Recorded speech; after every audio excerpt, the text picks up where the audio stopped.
Ella puede preguntarse, ¿con qué efectivo compró todo eso si sus emolumentos son la 10ª parte de su riqueza? Nada de esto ha podido aclarar en términos simples, fehacientes, diáfanos y comprobables del Castillo.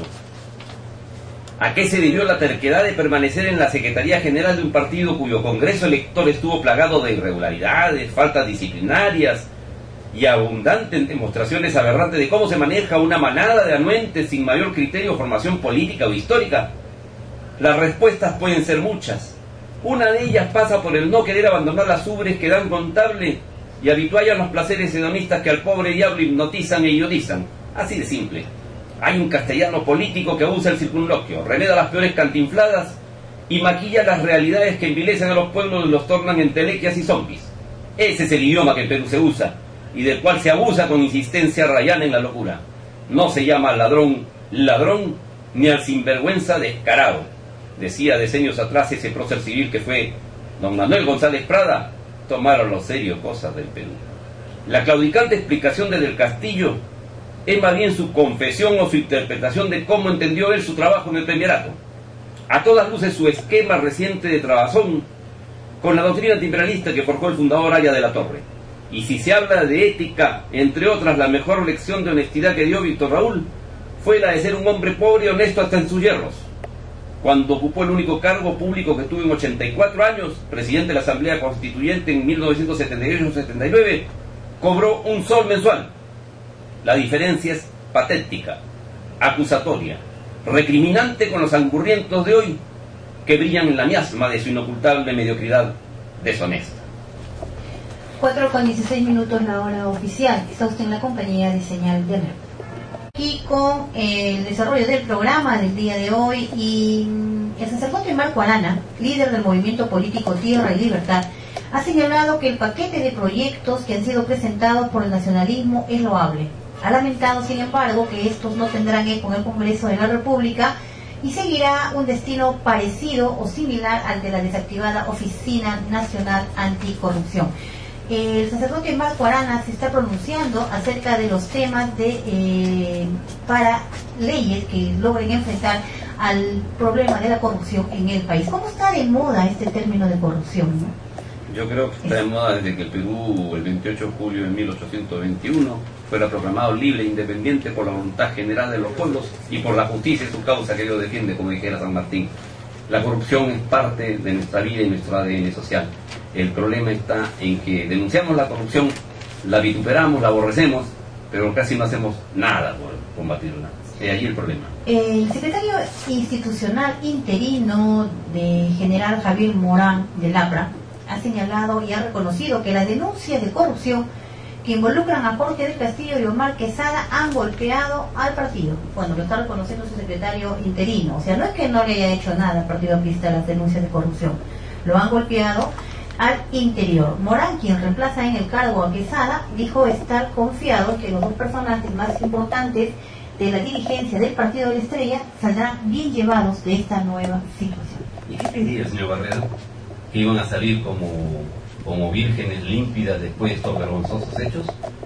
Hasta 1980, y es bueno recordarlo, el Partido Aprista, con sus largos años de trabajo y sus largos años de inserción popular y de trabajo, por lo menos, mira Florecita, por lo menos era reconocido como un partido de gente honesta. Bastó llegar a 1985 y la experiencia del quinquenio, del lustro, del primer gobierno del señor García Pérez, para que asomasen las orejas lobunas del espectro de la corrupción. Se robaban unas cosas acá, hacían esto allá, la prensa comentaba algo, es decir, cómo el poder corrompe, y el poder absoluto corrompe absolutamente. Y lo que pensábamos, alguna gente lo pensó, por lo menos 5 millones pensaron eso, que el mal menor que empujó la derecha reaccionaria, pero dividiendo los votos en favor de García, que gana la elección a Ollantumala, lo que pensábamos, decían, que iba a ser un recuerdo nefasto de 1985 a 1990, al cuarto año del gobierno, de la segunda administración del señor García, de repente, sin que él sepa, no estoy muy seguro de eso, ya comienza a hacer una repetición asquerosa del primer gobierno.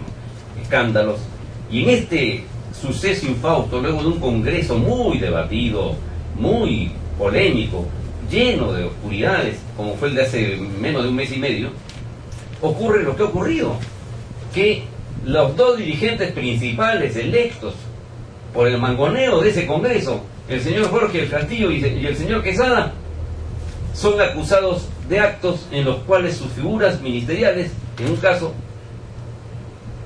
son pasibles de acusación, en todo caso de altos dirigentes del Estado. Es decir, no es uno, son dos, y los dos principales. El señor Barreda peca de ingenuo o pretende hablar el castellano ese del que denunciamos, que es un castellano lleno de circunloquios, lleno de afeites, para no decir lo que es la verdad. El partido está quedando absolutamente en unos embelecos y en una catástrofe y en una cáscara que no tiene nada que ver con el apre histórico de allá de la Torre. Evidentemente tampoco son estos dirigentes y no tienen ni la talla, ni la inteligencia, ni la honradez, ni la probidad que tuvieron los viejos líderes de ese partido. El señor Jesús Guzmán Gallardo fue entrevistado por el diario La Primera y esta entrevista aparece el día de hoy en la página central. Es una entrevista bastante larga, pero ante la pregunta del periodista acerca de cuando García era presidente en ese primer gobierno y usted, funcionario público, habló con él de la corrupción que había, es la pregunta, y el señor Jesús Guzmán Gallardo le responde: sí, lo hice, y esa vez Alan García me dijo que ser honesto no era algo importante. En ese momento tuve clara mi decepción, pero todavía tenía la esperanza orgánica de que el partido cambie. Yo me opuse a que Alan García sea elegido secretario general en el año 1992, porque él quería ese cargo para blindarse de las acusaciones en su contra. Se lo dijo textualmente: ser honesto no es importante, y lo viene demostrando.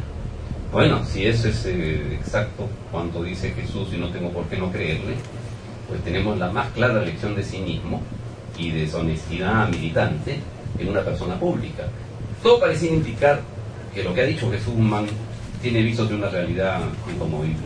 El señor García ha hecho todo lo posible por identificar un movimiento muy añejo con lo que él hace, pero solo para ganar.